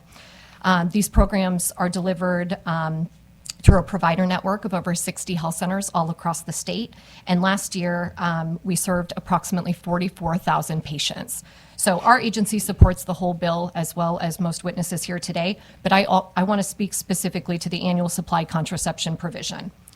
Of the 44,000 patients that our agency served last year, 16,000 had private health insurance and were not able to access this benefit, where 13,000 patients, so we have more patients with private health insurance who were not able to access the benefit that those with public health insurance or Medicaid enrollees were able to access as far as receiving an annual supply of your contraception. This is medical best practice to provide your entire one-year prescription at once to reduce gaps in use and increase continuity.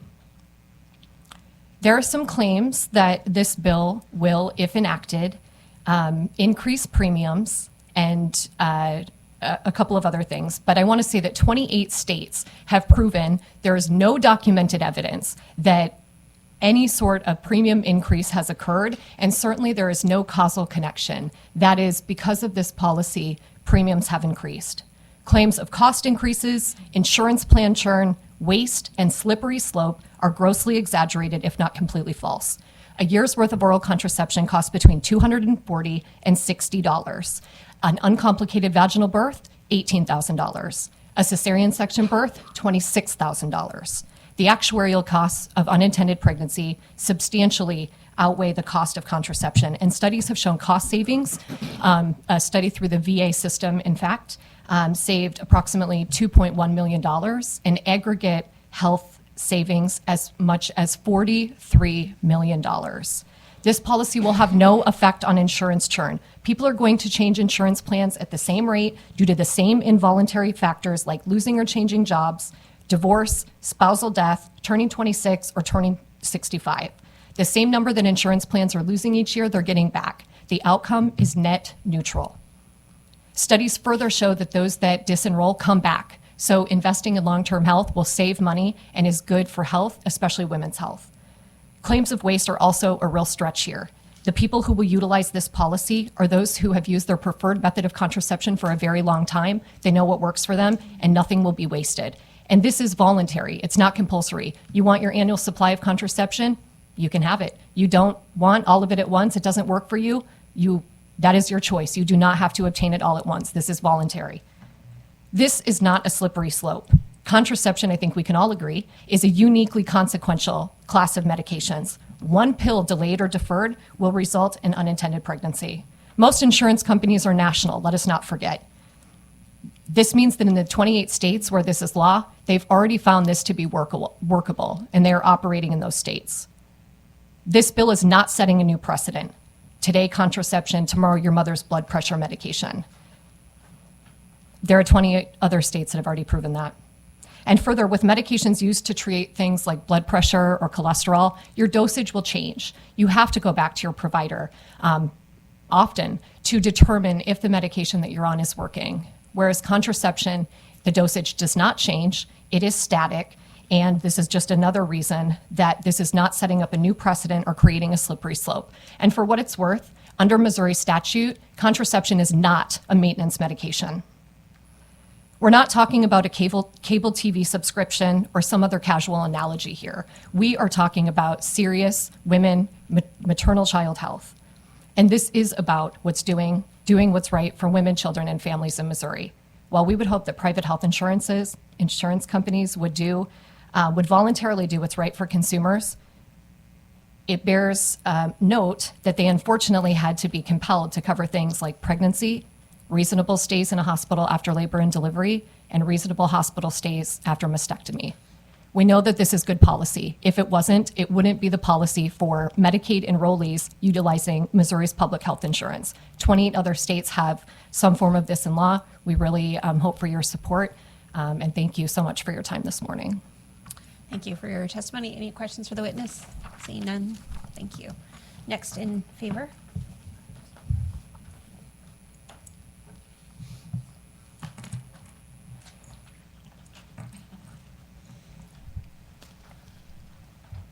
Good morning. I'm Heidi Lucas. I am the Executive Director of the Missouri Rural Health Association, and I am here in support of all aspects of this bill, but in particular, I would like to spend a couple of minutes talking about the annual supply portion. This is a vital change for our rural communities, and it is one of our priority issues for this session. Women in rural areas face significant challenges in accessing contraceptives. They might live in an area that's not close to a pharmacist, and it could take them 20 minutes, half an hour, or an hour to even get to a pharmacy. And like the others have said, missing one dose is enough to have consequences that are not intended. So, we also are concerned about, there's sometimes the times don't work out for folks. I had to get a prescription filled last night, and finding a pharmacy that was open past 5 o'clock was quite a challenge. And I live in this area. If you're in a rural area, having to take time off of work to go get your prescriptions filled is an actual problem. They also have to have potentially transportation costs. We have a lot of low-income individuals live in areas, so this would save some burden on them if they were able to get all of their pills all at once. Another item I'd like to touch on is mail order. So we hear a lot that folks, why don't you just get it in the mail? That's easier. You can just get it in the mail, then you don't have to worry about it. Only 4% of individuals prefer to get their pills in the mail. There's a number of reasons for that. One, they might have a relationship with their pharmacist. I know the pharmacy I usually go to, they know who I am. They know my prescriptions. I walk in the door, they hand them to me. That relationship is worth something. And for people to be able to go where they want to go and get their prescriptions filled when and how they want to fill is quite important. We also know that less than 10% of all Americans have even attempted to get it. And out of that 10%, only 4% have continued to do it. So, people just don't want to get their prescriptions by mail. On top of that is the issues with the stuff that we're having with our mail right now. I know with the ice and the snow recently, I didn't get my mail for almost a week. And imagine that my prescriptions were in there, sitting in a dark, cold storage room. Whenever it's cold like that, or in a Missouri summer when it's over 100 degrees, if it's something that's sitting in a storeroom, the medication's not going to work like it's supposed to, no matter what kind of medication it is, whether it's birth control or your heart medicine or your cholesterol medicine. Once it is entered into factors with the heat or the cold, it does decline in its efficiency. So, we are really supportive of this, being able for them to be able to get all of their supply of birth control for a whole year in advance, I think is going to be a major change for them and will help support them as they move forward, creating the families that they want. Thank you. Happy to answer any questions. Any questions for this witness? Seeing none, thank you for your testimony. Thank you. Make sure you leave your witness form on the table. Next in favor.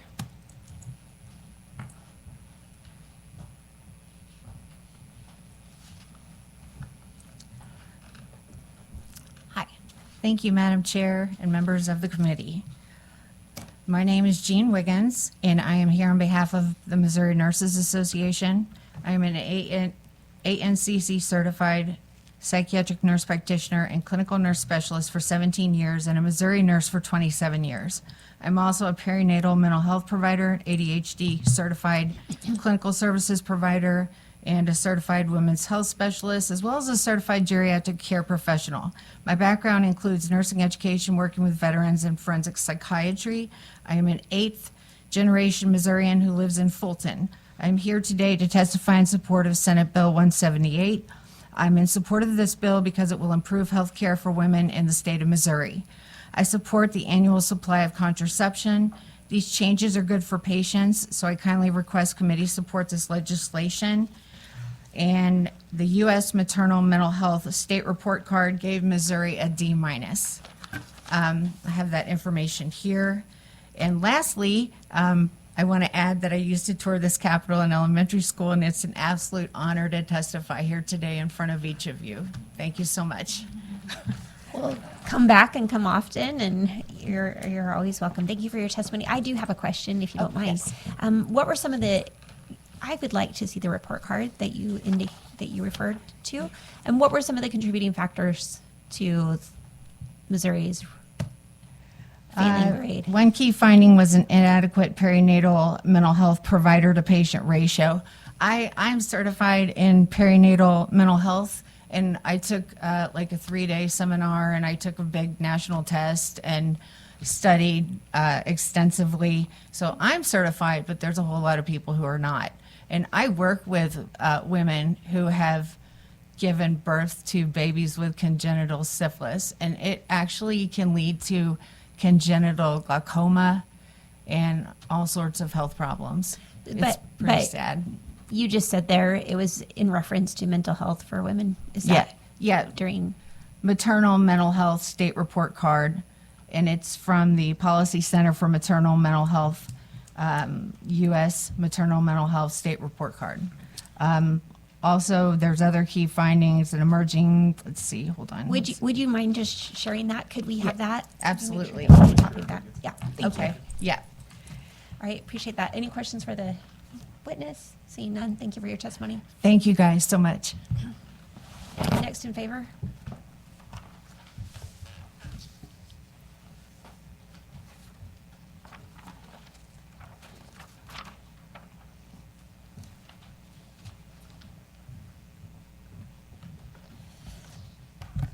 Good morning, Madam Chair and members of the committee. My name is Erin Shrimp. I'm a registered lobbyist on behalf of Empower Missouri. We're here today to go on record in support of Senate Bill 178, sponsored by Senator Lewis, and specifically just want to go on the record in support of the annual supply of birth control provision. And I'll try to be short so that way.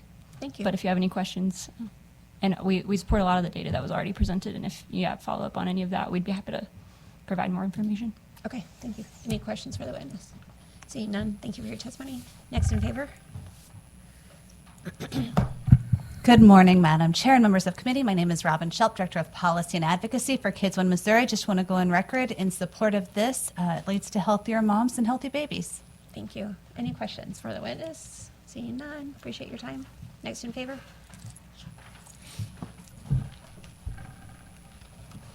Good morning, Madam Chairwoman and committee members. My name is Ryan Barker. I'm the Chief Program and Policy Officer with the St. Louis Integrated Health Network. We are a intermediary healthcare organization representing the 4 federally qualified health centers in St. Louis, the city and county departments of health, BJC, SSM, Mercy, and SLU and WashU schools of medicine. I'm here today to testify in favor of this bill. All of the provisions, I do want to speak briefly on the prenatal blood testing, give you a little bit of data for the St. Louis region. From 1999 to 2019, we saw 47 cases of congenital syphilis in St. Louis. And then from 2020 to 2022, in a 3-year period, we saw 56. So we are seeing a spike in congenital syphilis across the state, specifically in the St. Louis area. This is completely preventable if we do a better job of testing and treatment. 40% of babies that are born with congenital syphilis are either born stillborn or pass away shortly after birth.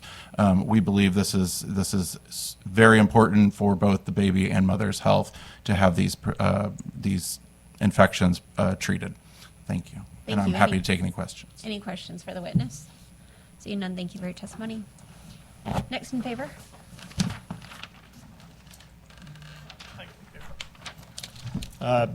Madam Chair, members of the committee, Jamie Murphy, Missouri Hospital Association, wanted to go on record in support of this bill. We're particularly in support of, on page 3, section 192-2521, that deals with specialty hospitals and how they handle forensic exams. Happy to answer any questions on those. Thank you. Any questions? Seeing none, thank you so much for your time. Next in favor? Good morning, Madam Chair, members of the committee. Thank you very much for letting me testify today. My name is Jen Bernstein. I'm here on behalf of National Council of Jewish Women St. Louis. We represent 5,000 members, supporters, and volunteers across Missouri, and we would like to go on record in favor of this because we aim to improve the lives of women, children, and families throughout the state, and this would be transformative for them. So thank you. Thank you. Any questions for the witness? Seeing none, thank you for your time. Next in favor? Thank you, Madam Chair, members of the committee. Tricia Workman here today on behalf of the Missouri Coalition Against Domestic and Sexual Violence. We also want to go on record in support of this legislation. Appreciate the work, specifically as Jamie mentioned, the specialty hospital piece, as well as the 24-hour, or the annual birth control supply. Thanks. Any questions for her? Seeing none, thank you. Next. Good morning, Rachel Bauer on behalf of the Missouri State Medical Association and the Missouri Association of Osteopathic Physicians and Surgeons in favor of this legislation. Thank you. Any questions? Seeing none, thank you. Next in favor? Madam Chairwoman, members of the committee, my name is Matt Thompson here on behalf of Reach Healthcare Foundation, National Association of Social Workers, Children's Trust Fund, BJC, and St. Louis County, just to testify in favor of this bill. And I don't have anything to add that hasn't already been said, so I'll take any questions. Any questions? Seeing none, thank you for your time. Next in favor? Going.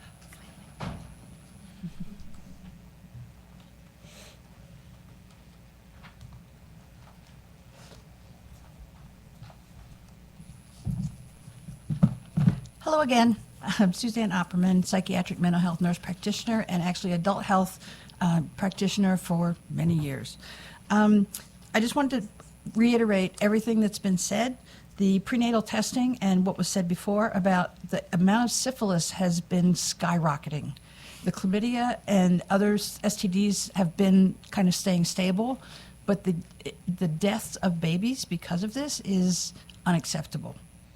The partner testing and notifying of partners is just as big a part of this as the prenatal testing, because if partners have not been treated for their, whatever STD that they may have, this just continues. And so being able to have someone who gets diagnosed with STDs, having them go to tell their partner and their partner get tested, or not have to get tested, but just get treated. So I think those two go hand in hand.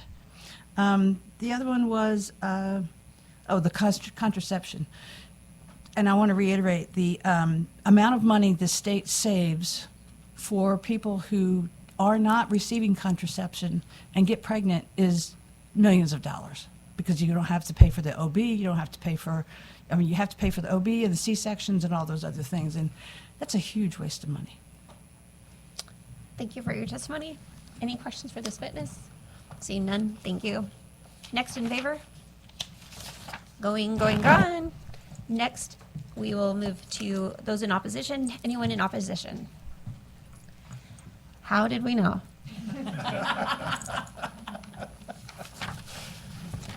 Madam Chair, it wouldn't be a good day for me unless I was grossly outnumbered and beat up on in a committee, but thank you very much. Shannon Cooper today, representing America's health insurance plans, and I'll start out by saying only have one issue with this bill. A lot of great things in there. My issue, which I have consistently opposed on behalf of employers across the state and insurance companies, is located on page 5, section 376, which is the 1-year supply of contraception. And there's been a lot said, but at the end of the day, we believe that it is not good public policy for the people that we provide policies to allow individuals to get a year's supply of any type of medication when there's no guarantee that they will be a member for a year.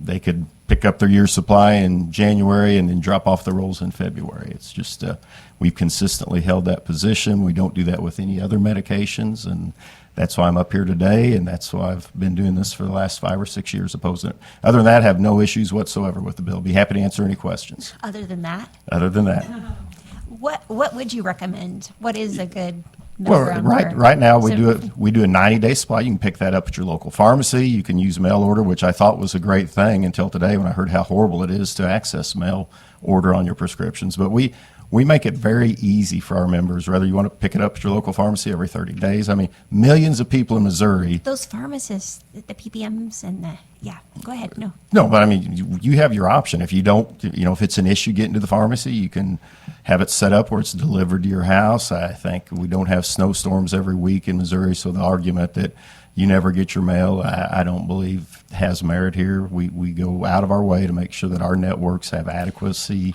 with pharmacy coverage. So you're satisfied, those you represent are satisfied with the 90 days? Right. We feel like we offer different options for all the members to get their medications. Okay, thank you. Any questions for the witness? Seeing none, thank you. Thank you, Madam Chair. Make sure you leave a witness form. Okay, awesome. Next, against? Lisa Panett with Armor Vine. I want to start off by saying it doesn't matter what we think is in the bill, it matters what's in the bill. So I think a very easy fix would be to ensure that the mothers actually do have consent in all the treatment. Because if you look at 210.030, every licensed physician shall, if the woman consents to, this is talking about the blood draw, or cause to be taken a sample of blood of such woman, and it adds another test at 28 weeks. So then it goes from there, which includes anything the Department of Health and Senior Services categorizes as a metabolic disorder. So we're not just talking about even syphilis here. We're talking about anything that they deem, that DHSS deems. So then if the mother tests positive, then they shall administer. There's nothing about the consent of the mother here. So I don't know why we wouldn't put in the consent of the mother and then everything's solved. Because if that's really what's happening anyway, then it shouldn't be a problem to put it in there and spell it out. These rules, just so you know, are now accepted by the U.S. FDA. It's going from locally here in our state to now we're handing it over to the FDA. And the sponsor had said that the babies are just given antibiotics. But on page 4, currently it says that the newborn would be administered a hepatitis vaccine. It says that already in current law. And with that, I will take any questions or wrap up my testimony. Any questions for the witness? Yes.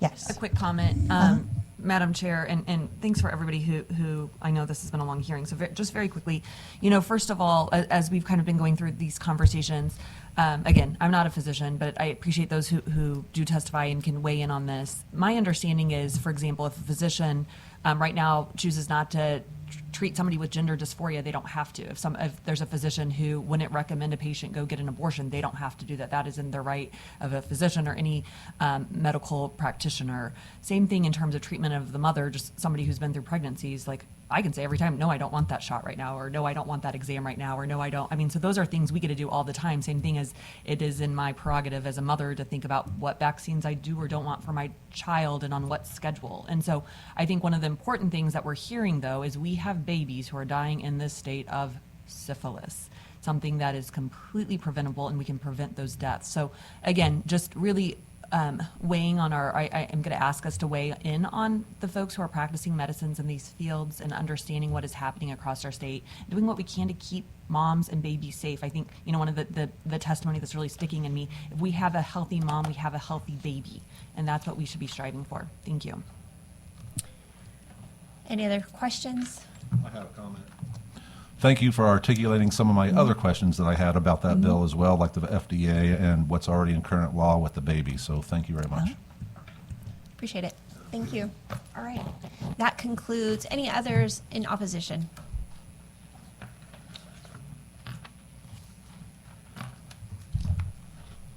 Hello, thank you, Jennifer Ann Barker. I work for an integrative healthcare system facility in St. Louis. And the reason is because I have severe chemical sensitivities. I also have a child that's suffered from encephalitis at 2 months old from a pharmaceutical. So it's very important to me for informed consent. It's very important that we know before we receive any treatment exactly what it is and have the benefits, the alternatives, the risks and alternatives. So the concerns in this bill for me is on page 4, and these are things that the previous witness and Senator Nicola have also pointed out. But on page 4, and another sample at 28 weeks of pregnancy, and it's also adding hepatitis C, HIV, and such. Those concerns are, how will those samples be taken? Do we know the safety and effectiveness of the test? Existing lines 12 through 13 allow testing for such other treatable diseases. How do we know those will be safe for the mother and the baby at 28 weeks? And then on page 4, if a mother tests positive for syphilis, hepatitis B, hepatitis C, or HIV, or any combination of these diseases, the physician or person providing care shall administer treatment in accordance with the most recent accepted medical practice. Concerns with those things are mandating treatment without consent. It's unconstitutional. That word shall is a mandate. Will patients be told before they are tested that they will be treated without their consent? Treatments have side effects. How do we know these treatments are safe and effective? And what about false positives? What if a test says that they are positive when they're not? So in conclusion, the bill is unconstitutional. The legislature has no business mandating medical care. Mandating treatment without consent violates privacy. It also gives the public the impression that government can tell us what to do. And thank you very much. If you have any questions. Thank you. Any questions for the witness? Seeing none, thank you for your testimony. Thank you. All right. Oh, thank you. Shannon Cooper left. I wanted him to know that we were testifying at the same time of the bill. There you go. There you go. Thank you. All right. we're going to wrap up. That concludes the hearing for Senate Bill 178, the public hearing. I mean, we've got people come in. Just leave your testimony. Just leave your witness form. He'll go through it and sort it, and we'll get that sent out. they're on the record. Yeah. Thanks. I'm going to make a motion that we adjourn. Do I have a second? Thank you. Any opposed? Seeing none, we are adjourned.